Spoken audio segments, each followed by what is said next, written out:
किस पे बात करने जा रहे हैं? अपनी स्ट्रेटजी।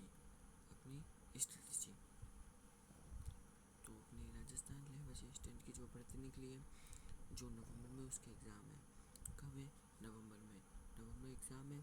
तो जून तो ख़त्म हो गया। जुलाई से नवंबर 4 महीने की अपन करने जा रहे हैं स्ट्रेटजी देखने जा रहे हैं। क्या पढ़े, कितना पढ़े, कैसे पढ़े, न्यू सिलेबस सब आपको इसमें बताया जाएगा। तो सबसे पहले अपन क्या देखेंगे? स्ट्रेटजी में अपन सबसे पहले क्या देखेंगे? सिलेबस। थोड़ा सिलेबस देखेंगे। 2022 वाला चेंज नहीं होगा। कितना पढ़े और कैसे पढ़े ये भी आपको बताएंगे। और लास्ट जो 4 महीने उसमें आप पूरा सिलेबस कंप्लीट कैसे करोगे, क्या करोगे, ऐसे सब आपको बताया जाएगा। तो सिलेबस तो आपको पता ही होगा कि 300 नंबर का पेपर होगा, 100 नंबर की जीके आएगी और 200 नंबर के आपके वो सब्जेक्ट का पेपर होगा। क्या होगा? सब्जेक्ट का पेपर होगा और 200 नंबर का सब्जेक्ट का पेपर होगा। और इसमें नेगेटिव मार्किंग भी है 1/3 नेगेटिव मार्किंग भी है। और आपके कितना टाइम है? 3 घंटे। ये तो आप मॉडल पेपर लगाओगे, टेस्ट सीरीज लगाओगे, उससे आपके 3 घंटे में होने लगेंगे। और ये सिलेबस है जीके का। और ये भूगोल का क्या है? स्थिति एवं विस्तार, मुख्य भौतिक विभाग मतलब मुख्य भौतिक विभाग, स्थिति एवं विस्तार, मुख्य भौतिक विभाग और प्रवाह तंत्र, जलवायु, मृदा, प्राकृतिक वनस्पति, वन्यजीव संरक्षण, पर्यावरणीय पारिस्थितिक मुद्दे, मत्स्यीकरण, कृषि, पशुधन, बहुउद्देशीय परियोजना,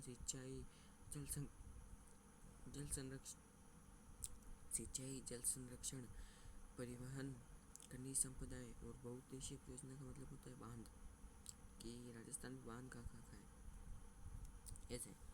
और ये आपको पढ़ाए जाएंगे। और ये सारे टॉपिक 31 तक, पहले मैंने इसकी वीडियो बनाई हुई है जिसमें मैंने बताया हुआ है जो 1 से 31 तक टॉपिक है। और 1 से 31 के बाद वाले टॉपिक है जो अपने 1 से 31 वाले 1 से 31 के जो टॉपिक है वो किस में मिलेंगे? इन 4 बुकों में मिलेंगे। किस में मिलेंगे? इन 4 बुकों में मिलेंगे। जो 31वें के आगे वाले टॉपिक है, 31 के आगे वाले, वो किन में मिलेंगे? इन बुकों में मिलेंगे। और पूरा सिलेबस इन्हीं बुकों में है और इन्हीं बुकों से आपको कंप्लीट करना है, क्योंकि यही बुक जो इनसे क्वेश्चन आएंगे। क्योंकि एनसीईआरटी पर आधारित है, मतलब कि ये बुक ही एनसीईआरटी की है। क्या है? एनसीईआरटी की है।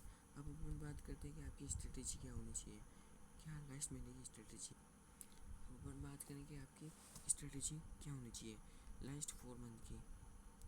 4 मंथ, आपकी 4 मंथ की स्ट्रेटजी क्या होनी चाहिए। ये जो सिलेबस है आपका वो ज़्यादा से ज़्यादा 1.5 महीने का है, मतलब 90 दिन में आपका पूरा सिलेबस कंप्लीट हो सकता है। कैसे? मैं बताता हूँ। सबसे पहले आपको करना है सेकंड बुक में जो आपके पास 6 बुकें हैं कुल। अपने जो भूगोल है ना, जो पाठ्यक्रम वो है, क्या वो जो आपके सब्जेक्ट का पेपर होगा भूगोल सब्जेक्ट के पेपर में आपको क्या होगा कि 6 बुकें हैं कुल। आपको कितने की बुकें पढ़नी है? 6 बुक पढ़नी है। सबसे पहले आप शुरू करोगे 11th वाली बुकों से, क्योंकि 11th वाली बुक टफ है, उसको समझने में आपको टाइम लगेगा, वो समझ में भी मुश्किल से आएगी।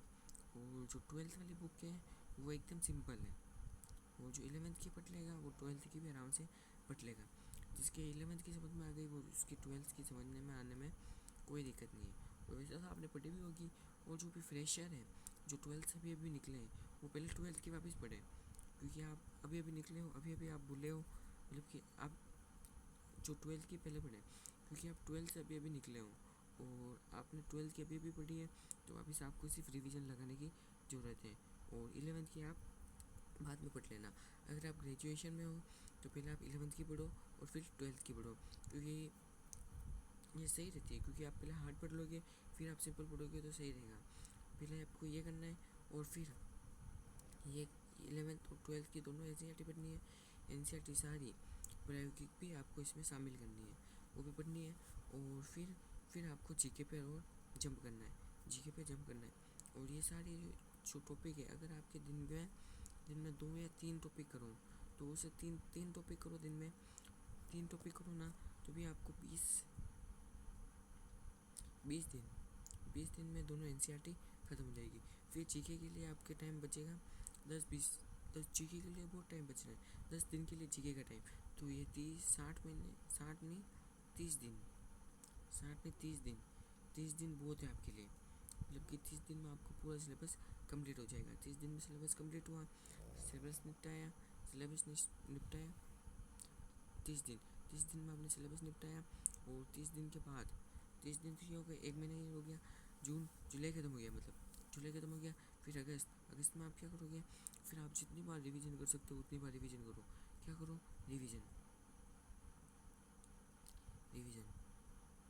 मतलब कि सब टीचर्स कहते हैं और मैं भी कहता हूँ कि रिवीजन महत्वपूर्ण है, मतलब कि वेरी इंपॉर्टेंट है।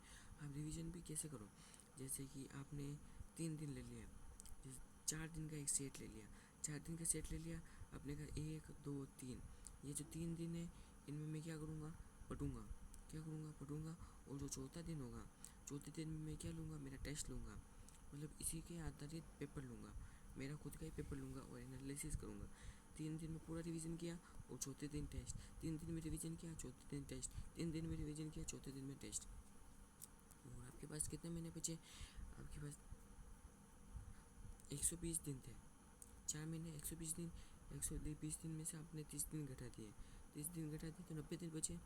और 90 दिन में 90 को 4 से डिवाइड करो, क्योंकि 90 को 4 से नहीं, हाँ 90 को 4 से डिवाइड करो, सॉरी 90 को 3 से डिवाइड करो, क्योंकि